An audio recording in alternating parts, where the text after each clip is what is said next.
Thank you. Thank you for this opportunity. I completely agree with the previous three speakers when they talk about the need to preserve privacy, the need to preserve our fundamental freedoms.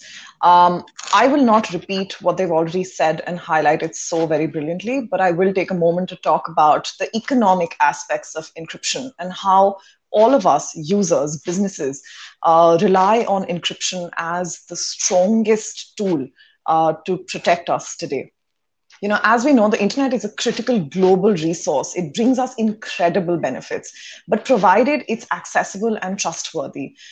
Cryptographic technology like encryption plays a crucial role in maintaining the trustworthiness of the internet by protecting the integrity and confidentiality of data.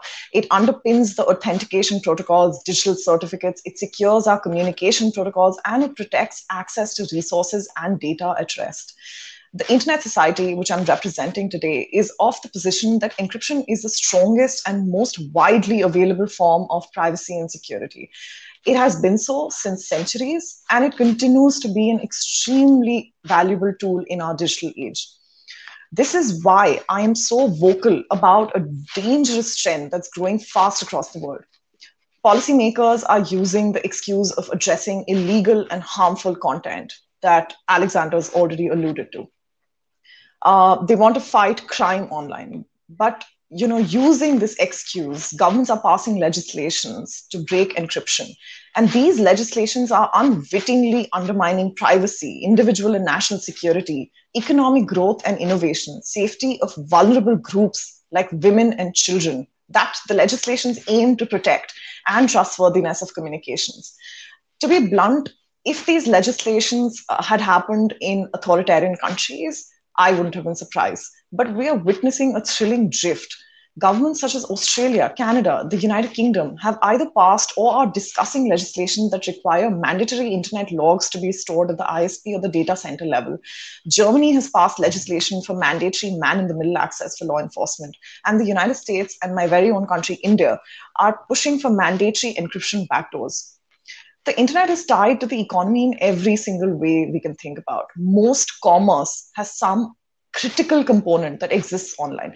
Whether it is the entire transaction or simple logistical steps along the way, commerce is driven by data traversing networks to and from devices.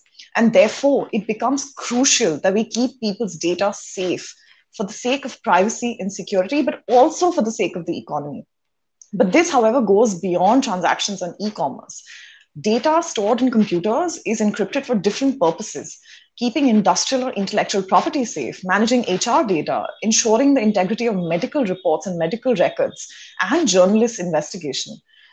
Are we conscious about what we risk if we weaken all of these legitimate purposes?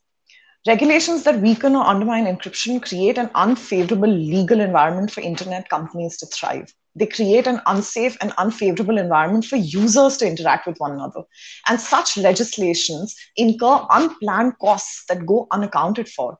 Products and services that rely on privacy and encryption also provide infrastructure for local businesses and individuals to access and engage with the marketplace.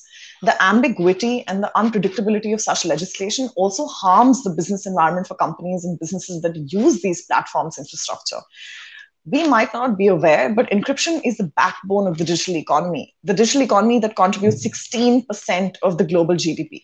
The encryption software industry alone stood at $5 billion in 2019 to meet the needs of businesses that depend on strong encryption to keep their customers' interests safe. Laws that attack encryption and privacy stifle local and big tech industry, and they tarnish countries' reputation globally, both of which impact the economy. Legislations which require businesses to circumvent security measures impact small businesses the most. It is small businesses that will bear the brunt of implications that this has on global competitiveness. A recent report by the Law and Economics Consulting Associates has analyzed the economic impacts an Australian law called TOLA Act, the Telecommunications and Other Legislation Amendment, which expanded government authority and capabilities to circumvent digital data protections. This act created a framework by which law enforcement and intelligence agencies could request or require information technology providers to assist in accessing the content of encrypted data. This report proves that TOLA has the potential to result in significant economic harm for the Australian economy, which runs into billions of dollars, producing negative spillovers that will amplify such harm globally. These economic harms are broad-based and they're likely to be realized in the coming years. To close my remarks, I'd just like to remind you, ladies and gentlemen, that these policies seriously affect the internet's health and resilience, and they have a global outreach going far beyond local boundaries. Wrong policies that impact the openness, the security of the internet will be felt far beyond the EU's jurisdiction in the age where our lives, data, and the economy sit upon the internet's infrastructure. Thank you so much.